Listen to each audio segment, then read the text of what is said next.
Chief Executive Officer and President of the African American Institute, Amini Kajunju, became the first African woman to head the AAI, the oldest non-profit organization of its kind in the U.S. Before that, she served as Executive Director for the New York-based Workshop Business Opportunities for Non-Profit Organization for 10 years before joining the AAI in October of last year. Ms. Kajunju was one of the delegates that was led by the Secretary of State John Kerry that attended the African Union Summit in Ethiopia, marking the 50th anniversary of the establishment of the Organization of African Unity, which was formerly known as the OAU. Amini Kajunju, welcome to SaharaTV. Thank you. Okay. Thank you. Now, what is the meaning of the AAI, and can you give us a brief history? Sure. AAI stands for Africa America Institute, and our mission has been to provide capacity building opportunities to African citizens. So traditionally, we've been known for providing scholarships to African citizens to come to the United States and get a master's or doctorate degree. We've also been known for providing opportunities for Americans, both the average American and the policymakers, to understand what's really going on in Africa and to understand some of the very positive developments that have gone on in Africa over the years.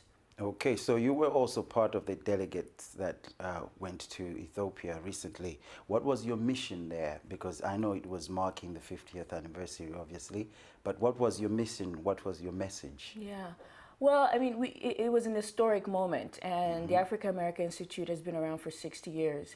And so we predate even the AU. The AU itself. Yeah, itself. Yeah. So we've been in this fight to not only provide capacity to African citizens, but to be part of the conversation on what is happening in Africa and the key developments of Africa. So for us, it made a lot of sense to be there. And we were able to meet very important people who are making important decisions about the future of Africa. And it was also an opportunity for us to really hear the message right. of the AU and hear what they want to accomplish. What was the main message collectively of the AU this year? Well, you know, this year, it's our 60th anniversary, and we're honoring the AU at our 60th gala. And why is that? You know, the message of the AU is African unity, but I think it even goes beyond that. I think what the AU wants to achieve is peace and security, economic development and prosperity for Africans, and really trying to pull together 54 countries, the interests of 54 countries, and to make sure that we have coordinated efforts for these goals of peace, security, empowerment, economic prosperity, etc. So those are the themes that we heard when we were there. Okay, so there were some leaders that you actually met with whilst you were there, and amongst them, obviously, the President of Liberia, Madam Ellen Sirleaf Johnson. You also met President Jakaya Kikwete of Tanzania. Yes. You met the Prime Minister, Haile Mariam Desalegn of Ethiopia, and Her Excellency Dlamini Zuma, who's the first female chairperson of the organization. Yes. Now, before we get into that, what is the meaning of a female heading the organization? What do you feel as a female yourself? Yeah, I mean, it's high time, right? I mean, I think most of us for a long time have felt a certain frustration for not seeing women represented in leadership positions.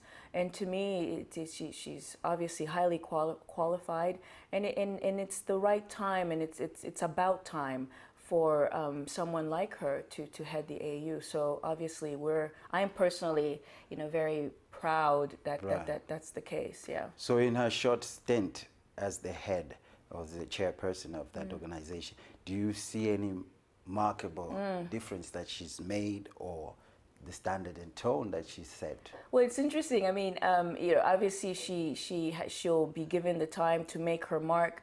But one thing a colleague told me is that the speeches that the presidents make, are now shorter. Right. She's instituted a system where, you know, they have, I believe they had exactly 3 to 5 minutes to speak, and if they went beyond that, it was cut off. So anyway, that's a very sort of light change, one might say, to the procedures of the AU. But I think in general, she will add a tone that is inclusive. I think she will bring insights that will make this notion of African Union really come to fruition. And I'm really looking forward to her achievements, which I think will be many as time goes on. Now you talk about a tone that will have inclusion. There were complaints that you know, some non-profit organizations were banned. And actually, if I have to quote what she said here, she says, this has not come from the Commission, this has come from the member states themselves. We are implementing what we have been asked, which is very reasonable in our view. That's what she said during a press conference. Do you understand why this was done? Because you were obviously a non-profit organization and you were part of it. Well, I mean, again, not knowing all the details of what happened, I can imagine that, you know, the organizing the summit was a very complicated affair. Right. And we saw it in our, you know, ourselves when we got there, that there were so many moving pieces. And I think we just really need to give it time and allow her administration to perfect the process. Right. So I you know, that's all I can say about that. But certainly, if, you know, there were civil society institutions that felt excluded, I think, you know, they have the right to express themselves. Like I would quote somebody from Oxfam. That's Winnie Bayanyina, Nima, actually. She said civil society should have as much access as possible to the discussions of our political leaders on the future of our continent, and also adding that doing otherwise will send a wrong signal symbolically that the African Union is closing space to civil society. This is not a signal that I think the member states want to send to the African people. So I'm just trying to clear that air of inclusiveness and also try to understand, if at all you do understand it yourself. But that was just some of the sentiments that were expressed. Yeah, like I said, I think, you know, I think Dr. Zuma's administration, you know, they'll have these challenges, and I think I can only assume that they're interested in making sure that there are solutions to this. Indeed, everybody needs to be involved in the conversation about the future of Africa, and I can only assume that that's also their mission. Okay, now President Sirleaf Johnson received an African Women Pioneer Award. What was this for, and what was the criterion choosing that? Do you know? You mean at the AU? Yeah. Yeah. Yeah. I mean, she's obviously a trailblazer. She is, you know, an incredible woman and has achieved quite a bit of things in her life. I think it was only fitting to give her that award. You know, she's an inspiration to a lot of people, and it was good to see her and to hear her remarks when she received the award. So yeah, it was very inspiring. Okay. Now you also mentioned about the gala that you're going to have. This is obviously the 60th awards, anniversary awards dinner gala that's going to be held here in New York in September. And you termed it the first AAI Institutional Legacy Award in recognition of the organization's intertwining histories since their respective creation, and to pay tribute to the tremendous success of the OAU in liberating African countries and in fostering development, peace, and security in Africa. Can you just explain briefly what's the sense behind it? Well, when we were, you know, when we started planning for the 60th anniversary, we put a lot of heads together, and we were thinking about, you know, what would make sense for us this year. And you know, as we had these discussions, it became very clear that honoring the AU and what it has achieved thus far would be it's a natural for us. And so we decided to do that. And the AU has been very wonderful to us and has worked with us to you know, for us to bring them this award. And we're really looking forward to seeing Dr. Zuma at the gala on the 25th and presenting her this award on behalf, you know, she'll take the award on behalf of the AU. And to us, again, we've always been in the business of highlighting the positive developments and accomplishments within the African continent, and this is just one of those examples. Okay, and you're going to have some honorees and panels. Amongst those includes Chevron for the 2013 AAI Corporate Award, and there's going to be Dr. Kande K. Yamkela, who's Director General for the United Nations Industrialization Development Organization, UNIDO, and then the newly appointed Special Representative of the UN, which is obviously General Ban Ki-moon, and also CEO of Sustainable Energy for All. So can you briefly explain these kind of... Yeah. So every year, you know, we always honor one of our own, meaning we honor an individual that has benefited from a scholarship from AAI, and Dr. Yamkela represents that. Right. I believe, he benefited from a scholarship in the 80s, and he attributes a lot of his success to that opportunity. So every year we do that. We honor one of our own. And also let me add a new addition to the honoree list. We're proud to announce that Mr. Tony Elumelu from Nigeria will be receiving the Leadership Award for Business and Philanthropy. Mr. Elumelu has been successful in banking and has launched really a conversation about philanthropy in Africa, and we really want to showcase the work that he's been doing in philanthropy and the leadership that he's shown in that respect. So we're very happy to add him and honored really to have him on the list of honorees. Okay, and amongst the panelists that you're going to have, you mentioned here, the feature will be a conversation on Africa's present and future. So you've invited, obviously, the Prime Minister from Ethiopia, Mr. Haile Mariam Desalegn, and then you've invited the chairperson for the African Union, Mr. John Dramani Mahama.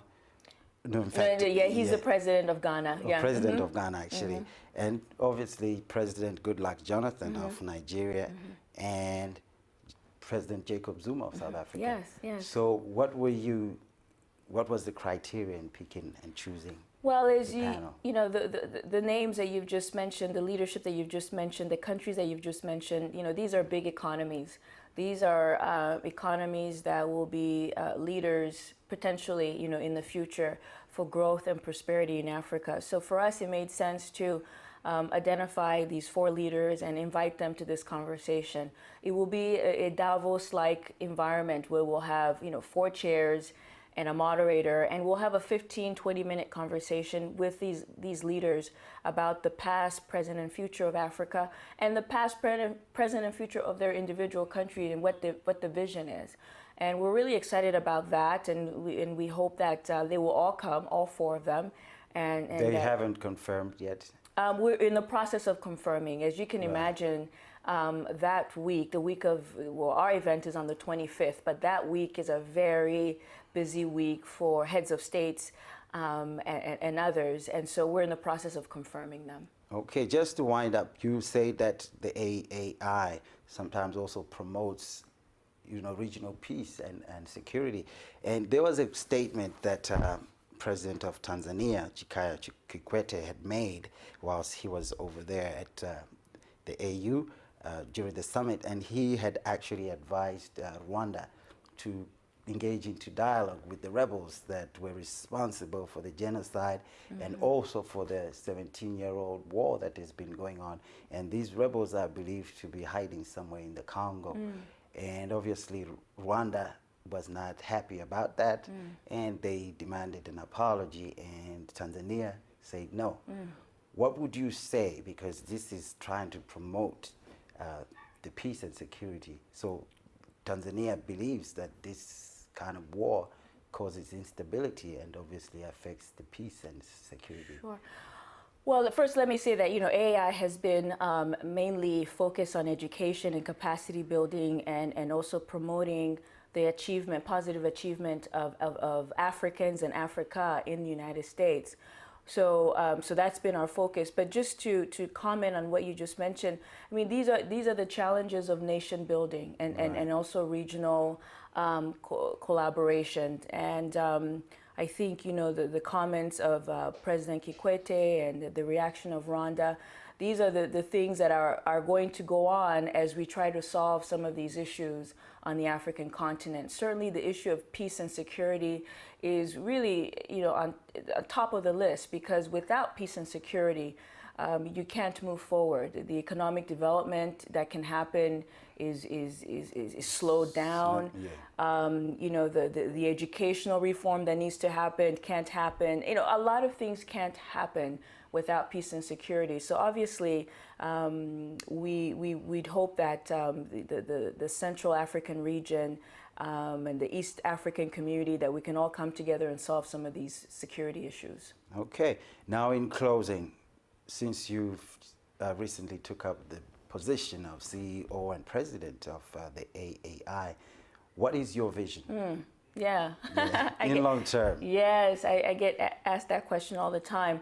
So here's how I would put it. So first part of my vision for AAI is continuing down the path of providing capacity building opportunities for African citizens. And capacity building mainly means education, training, really preparing our citizens for the future and for the jobs and opportunities of the future. So that's a key component of who we are. As part of that, actually, let me mention that we are organizing a career expo on September 25th, in which we seek to connect companies and nonprofits working in Africa with the diaspora here in the United States. Because I think one of the things we keep hearing is the diaspora will need to be part of the economic development of the African continent. And many people in the diaspora, one of the challenges that they have is, you know, how do I find that job, or how do I find that opportunity? And so we will try to make that connection. And so we invite people to get on our website and get involved in this Career Expo, because we think it's really going to be interesting and useful for everyone involved. Back to the mission, so capacity building for the future, I think that's key. The second thing that is important for what we're trying to do is really provide a forum for conversations around what should be happening in Africa and who are the players that should be part of the growth and development of Africa. And so we want to continue down the path of being a convener of thoughts, of ideas, of thought leaders, of people who are sort of at the cutting edge of the positive developments that are happening in Africa. So that's important. And lastly, you know, through the gala, the career fair, and all those things, we want to be seen as a go-to institution for all things relating to education, to the environment, to women empowerment, to entrepreneurs. All those things, we want to be seen as an institution that can sort of be a thought leader in those areas. So that's it in a nutshell. Okay. Thank you very much for joining us. Thank you. This was an interesting conversation. This is Miss Amini Kajunju. She's the CEO and president of the African American Institute in New York. Stay tuned for more programming.